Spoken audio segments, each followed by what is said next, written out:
Maria, que pode dizer-me acerca do ocultismo? A palavra oculto significa escondido, ou na escuridão, e se dá este termo a todas as práticas que, reconhecidas como tais ou não, estão em comunhão com Satanás. Na atualidade, existem demasiadas como para que uma pessoa possa as enumerar minuciosamente, e em cada parte do mundo existem diferentes práticas que, obviamente, possuem nomes totalmente distintos. Satanás é o artista experiente do engano e do disfarce. Porém, o mais destrutivo na atualidade é o mal causado pelo grande número de pessoas que maldizem a outros e enviam feitiços e malefícios sobre eles. A magia negra, em todas as suas formas, está crescendo desenfreadamente, hoje em dia como nunca antes. Maria, qual é o efeito sobre os que são objetivos dessa classe de agressões espirituais? Podem, pelo menos, causar confusão e temor, e também podem levar à depressão, opressão, agonia, confusão, ao divórcio, ao ódio, à possessão demoníaca ou a uma lenta agonia. Se não estão bem protegidas com sua vida bem vivida e não contam com a proteção dos anjos e das almas do purgatório. Maria, e para as pessoas que praticam o ocultismo, qual será o efeito sobre elas se não se detém imediatamente? Os efeitos destes contatos, já sejam conscientes, por ignorância, ativos ou passivos com quem praticam o ocultismo, recairão sobre eles e também afetarão as gerações seguintes. Os efeitos destes pecados sempre seguirão seu curso, a menos que essa pessoa envolvida invoque ativa e persistentemente a Jesus, a Maria e ao arcanjo São Miguel, para que intercedam e detenham a continuação dos ataques. Maria, que deveria fazer quem participou ativamente em semelhantes práticas e deseja deixar de fazê-lo agora que disse isto? Primeiro, deve deixar essa prática imediatamente e não ver a ninguém que haja conhecido por meio dessas práticas. E deve fazê-lo sem dizer-se-o a ninguém. Deve queimar todos os materiais que haja reunido. Deve deixar-lhes de lado em silêncio e buscar segurança com os cristãos. Uma vez aí, encontrar um sacerdote experimentado ou um laico que possua experiência nesses assuntos. É muito importante manter o tema em silêncio, porque se o dizem a alguém, as notícias da possível conversão provavelmente cheguem com facilidade à hierarquia do sistema no qual estava. E se isso é assim, pode sofrer ataques. Em todos esses antros existem bruxas ou magos que podem atacar com a ajuda dos demônios que têm baixo seu controle, e é muito provável que o façam. Maria, isso parece extremista. Satanás é extremista e não se deterá por nada para machucar e desacreditar aqueles que hajam livrado de suas garras. Devem deixar tudo e ir em silêncio. Maria, conhece algum caso em que alguém haja tentado deixar essas práticas malignas e haja sido atacado por não fazê-lo em silêncio? Sim, escutei algo. Uma vez me deram um nome para que averiguasse se essa pessoa estava viva e mais adiante se a haviam assassinado ou não. As respostas que recebi das almas confirmaram que havia sido assassinada devido à sua conversão. Lamentavelmente não havia escutado o que lhe haviam aconselhado de não regressar ao seu entorno anterior, pois intuíam que seus anteriores conhecidos tinham muito que ocultar e não estariam contentes com sua repentina e profunda conversão. O não fazer caso a este conselho lhe custou a vida. Mas, por outro lado, logramos enviar-lhe muito rápido e agora se encontra no céu com Jesus. Maria, de que outra forma podem ferir-nos as bruxas e magos? Há infinidade de formas. As bruxas e magos podem causar divórcios, podem enviar enfermidades às pessoas ou queimar casas sem deixar rastro algum do motivo. Podem aterrorizar as pessoas durante a noite. Se há energia suficiente, por exemplo, um grupo de convocados pode matar sem sair sequer de suas casas. Um sacerdote em determinado lugar foi assassinado por eles há pouco. E sobretudo foram tão perversos em fazê-lo em noite de Natal. Podem escutar conversas a grandes distâncias, sem nenhum meio eletrônico, e logo caluniar aqueles que a escutaram. Podem causar acidentes automobilísticos e coisas parecidas. E tudo isso podem fazê-lo a qualquer distância. Sim, tudo o que necessitam é um nome, um endereço, uma foto ou algo como alguma roupa da pessoa para proceder com seu malefício. Porém, corresponde a Deus permitir os resultados negativos provenientes da magia negra. Os bons cristãos não devem preocupar-se por estas coisas, se são humildes e se encontram em estado de graça em oração, pois então a proteção que recebem é muito mais forte que qualquer coisa que os demônios possam fazer. Maria, existem as missas negras? Sim, e há na atualidade mais que antes na história. Nessas missas se tortura Jesus praticando coisas horrendas em hóstias consagradas, em crianças inocentes e em pequenos. Há crianças que nascem sem nenhum certificado de nascimento para poder assim praticar com elas toda classe de atrocidades. Nas missas negras também se sacrificam virgens, se organizam orgias, se bebe sangue e se comem partes do corpo humano para obter o poder que se lhes promete se o fizerem. Satanás não se detém ante nada. Muitas dessas organizações, quando seus membros alcançaram certo nível, lhes dizem que não podem ir-se nunca. Isso é mentira. Qualquer um pode deixá-lo. Jesus perdoa até as pessoas que dirigiram missas negras. Maria, onde tendem a se concentrar bruxas na sociedade?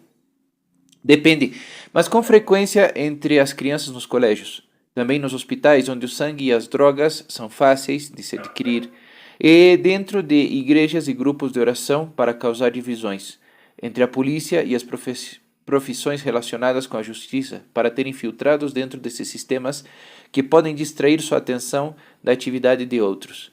Estão muito bem organizados e atuam em todos os níveis da sociedade. Frequentemente se escondem detrás de trajes de negócios e uniformes de trabalho totalmente normais. Todos buscam alcançar o maior poder possível. Maria, se alguém suspeita de uma bruxa, existe alguma característica particular que nos ajude a confirmá-lo? Somente podem prosperar se lhes presta atenção e farão o que seja para obter o controle sobre outros. Geralmente lhes falta espontaneidade, devido a que cada movimento que realizam está planejado de antemão para enganar alguém. E quando estão nas igrejas, demonstrarão uma devoção exagerada e até falsa. Fanfarronearão acerca dos seus conhecimentos e habilidades religiosas e espirituais, e geralmente utilizarão um nome falso. Porém, por favor, nunca dê a conhecer suas suspeitas e as mantenha totalmente em segredo, porque seu receio poderia chegar a estas pessoas e, ademais, se o dá a conhecer, os demônios podem advertir aos seus seguidores que você sabe o que está sucedendo. Continue em silêncio e reze por essas pessoas todos os dias. Somente a oração nos livrará, enquanto que nossas palavras, respeito ao seu obrar, somente nos lastimarão. Maria, nos Estados Unidos, ao menos, existe um debate na atualidade entre quem, por um lado, sustenta que cada vez proliferam mais os ritos satânicos, e outros que pensam que estas histórias são somente invenções inculcadas nas cabeças dos mais suscetíveis. Que opina a respeito? O abuso satânico das crianças está aumentando, sem lugar a dúvidas, de um modo desenfreado.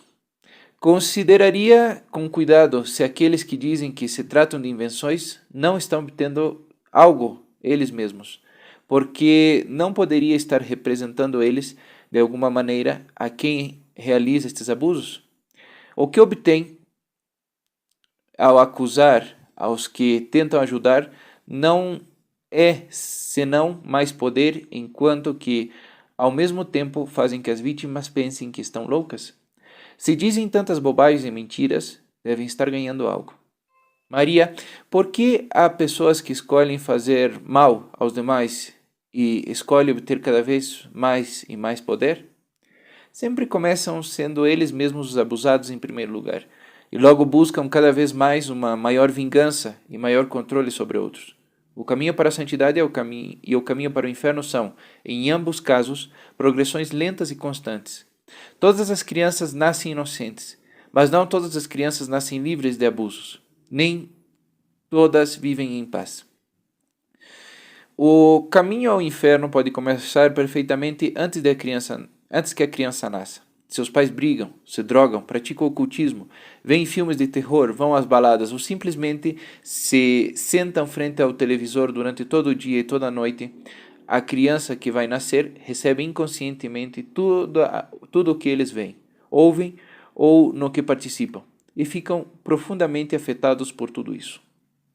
Não é um conto de velhas que as mulheres grávidas não devem olhar uma imagem feia. Quando se dizia isso há anos, nos referíamos obviamente apenas aos quadros e provavelmente às fotografias. Assim que imagine-se o que sucede aos pequenos expostos hoje em dia, hora tras hora, a terríveis filmes de terror. Na atualidade, ainda sem o saber, muita gente peca terrivelmente em seus filhos, inclusive antes de que nasçam. Maria, você disse que a criança recebe tudo de ambos os pais. Também do pai? Com certeza. A mãe pode estar em sua casa com um pequeno embrião em seu interior, enquanto que o pai pode encontrar-se na guerra do Golfo Pérsico, e a criança experimenta tudo o que ele faz. Assim que o sofrimento e a reparação por aquela guerra já começou no lar, a muitas milhas de distância. E, por exemplo, se o pai peca terrivelmente tendo sexo fora do matrimônio durante esses 9 meses, a criança levará facilmente uma ferida no subconsciente que provavelmente resulta em oferecer resistência para com o sexo oposto e até poderia inclinar-se à homossexualidade. Por isso, muitos homossexuais pensam em consciência que nasceram assim. Sua ira, sua dor, sua frustração e sua falta de realização são uma reparação pelos pecados dos seus pais. Satanás faz com que a gente adoeça, e esta enfermidade, estas feridas, somente podem curar-se com muita oração e especialmente com a ajuda de São Miguel, que é o anjo mais forte para lutar contra as tentações de Satanás. Maria, se lhe apareceu alguma vez uma alma que durante sua vida haja participado de uma missa negra? Ainda não me ocorreu, mas por favor, não pressuponha que em todos os casos já estão perdidas. Conheci pessoas que participaram em missas negras, mas logo deixaram e mudaram suas vidas por completo. E então, obviamente, não estão perdidas. Maria, então não existe nenhum abismo do qual Jesus não nos tire ou não possa tirar-nos? Correto. Se o deixarmos atuar, Deus sempre poderá vencer a Satanás. Sempre poderemos ser bons e fazer boas obras, ainda nos últimos momentos de nossas vidas. A misericórdia de Deus é enorme. Maria, podem as almas perdidas fazerem dano às pessoas vivas? Sim. As almas perdidas podem atacar as pessoas nesta terra, em especial as suas próprias famílias.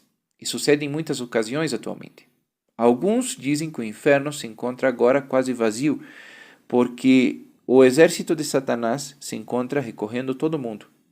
Eu trabalho, rezo e peregrino com frequência com um exorcista que, em várias ocasiões, deteve almas perdidas empenhadas em atacar os seus descendentes.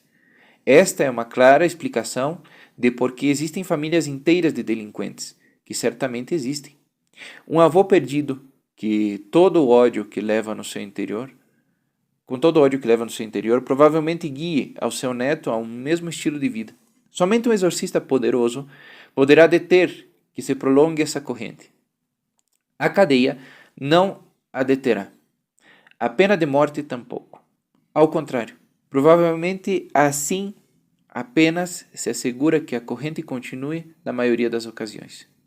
Maria, das práticas ocultas, qual é a mais perigosa? A maçonaria.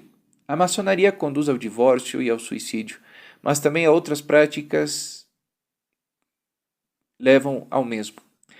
Porém, o principal objetivo dos maçons é destruir a igreja.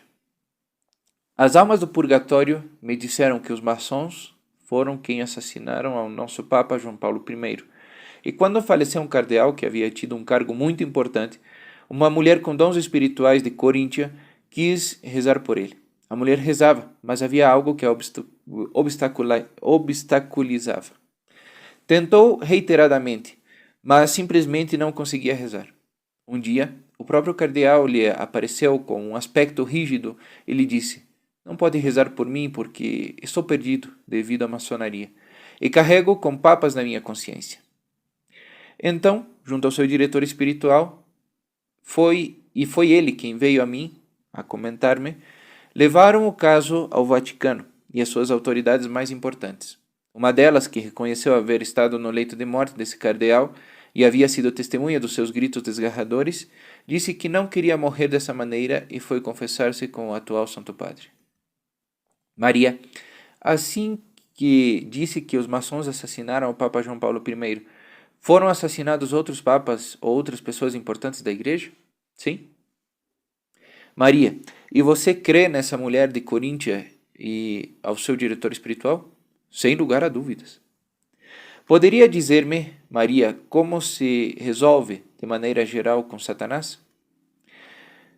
Quando me atrapalha, e se trata geralmente de coisas pequenas, simplesmente faço o seguinte. Há pouco estava sentada aqui rezando o rosário, mas por alguma razão tive que sair da sala. Pendurei o rosário na cadeira, desta maneira, e saí. Quando regressei alguns minutos mais tarde, o rosário se encontrava sobre a mesa e cheio de nós, impossíveis de desatar. Então lhe disse severamente a Satanás: "Estúpido idiota, desata este rosário ou te arrancarei 10 almas." O rosário se desatou sozinho diante de meus olhos e continuei rezando com ele. Se sucede algo que descubro que foi realizado por Satanás, apenas lhe exijo em nome de Jesus que se retire e sempre o faça. Maria, se lhe ocorre algo mais que nos ajudaria a fortalecer a proteção contra o demônio nestes dias? Sim, durante as últimas décadas desapareceram praticamente os exorcismos, se é que não foram totalmente suprimidos do ritual batismal. Isso é também um grande erro e deixa as portas abertas para que o mal afete a criança com mais facilidade. Sua omissão provocou nestes tempos o relaxamento de muitos sacerdotes. Se devem conservar as orações de exorcismo e sua totalidade, para uma proteção completa. Também deveria reinstaurar-se a oração a São Miguel, que se rezava ao final de cada missa. Esta omissão debilita também drasticamente a proteção das pessoas quando se vão da paróquia. Rogo aos sacerdotes que tenham coragem e confiem em São Miguel, e que retomem estas orações para obter uma maior proteção para os seus fiéis.